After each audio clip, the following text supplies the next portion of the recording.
दोस्तों जानते हैं देश दुनिया के सिलेक्टेड काम के बहुत ही महत्वपूर्ण सिलेक्टेड खबरों को सिर्फ 10 मिनट में 25 बड़ी खबरों को। लेकिन वीडियो को आगे बढ़ने से पहले अगर आप लोगों ने हमारे चैनल को अब तक सब्सक्राइब नहीं किया तो सब्सक्राइब करके नीचे का बेल आइकन को जो प्रेस कीजिए।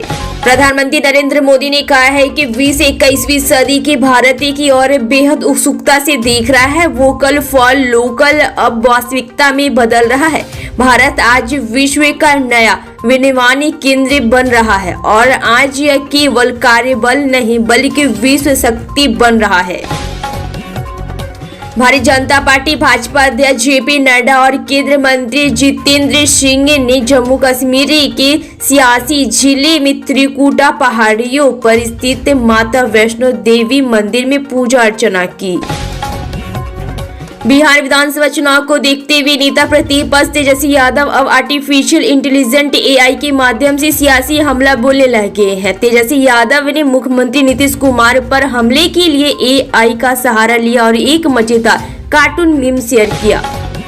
राष्ट्रीय जनता दल आरजेडी के नेता तेजस्वी यादव ने बिहार की बीजेपी नीति एनडीए सरकार की खिल्ली उड़ाते हुए कहा कि 2 दशक पुरानी सरकार को ठीक उसी तरह बदलने का समय आ गया जैसे राज्य में प्रदूषण फैलाने के कारण 15 साल पुराने वाहनों के इस्तेमाल पर प्रतिबंध है। केंद्रीय मंत्री और लोजपा रामविलास के सुप्रीमो चिराग पासवान दिल्ली से पटना पहुंचे। पटना एयरपोर्ट पर मीडिया कर्मियों से बातचीत करते हुए उन्होंने मुख्यमंत्री नीतीश कुमार को जन्मदिन की बधाई दी और कहा कि वह हमेशा स्वस्थ रहे।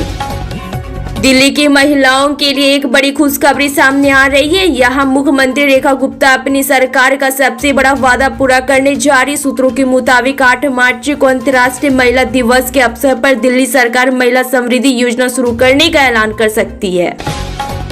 मध्य प्रदेश और महाराष्ट्र मिलकर तापी बेसिन मेगा रिसर्च योजना पर काम करने वाले हैं। यह दुनिया की सबसे बड़ी ग्राउंड वाटर रिसर्च योजना होगी। इसके लिए मार्च के अंत में दोनों राज्यों की सरकारों के बीच एमओयू पर हस्ताक्षर होंगे।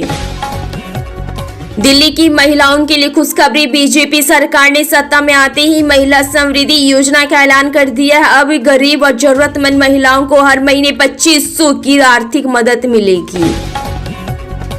जनसुराज के सूत्रधार प्रशांत किशोर ने सरकार बनने के बाद पलायन रोकने के राष्ट्रीय जनता दल आरजेडी अध्यक्ष लालू प्रसाद यादव के बयान पर पलटवार करते हुए कहा कि 40 वर्ष राजनीति करने के बाद लालू यादव को याद आ रहा है कि बिहार में पलायन भी रोका जा सकता है।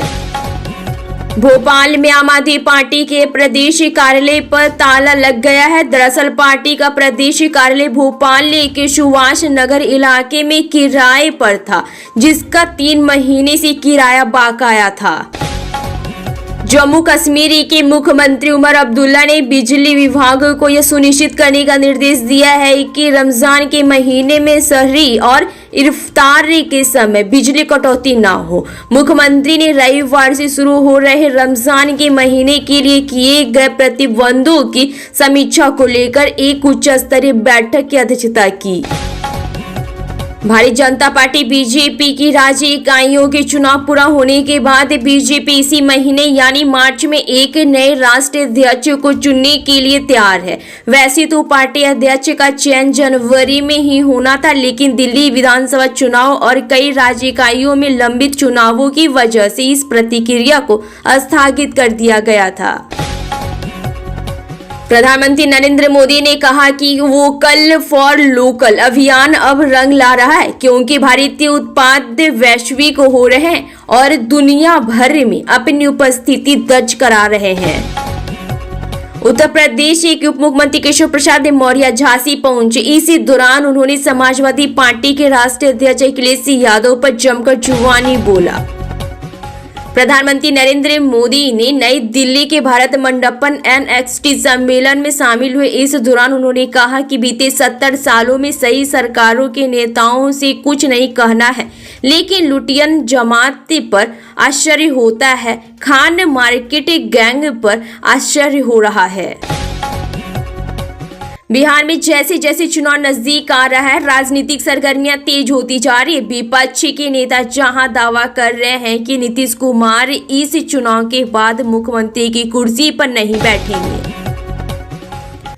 दिल्ली में भारतीय जनता पार्टी की सरकार बनने के बाद से ही घोषणा पत्र को लेकर सवाल किए जा रहे हैं। लोगों की तरफ से सवाल किया जा रहा है कि आखिर महिलाओं के खाते में कब 2500 रुपए की राशि आएगी।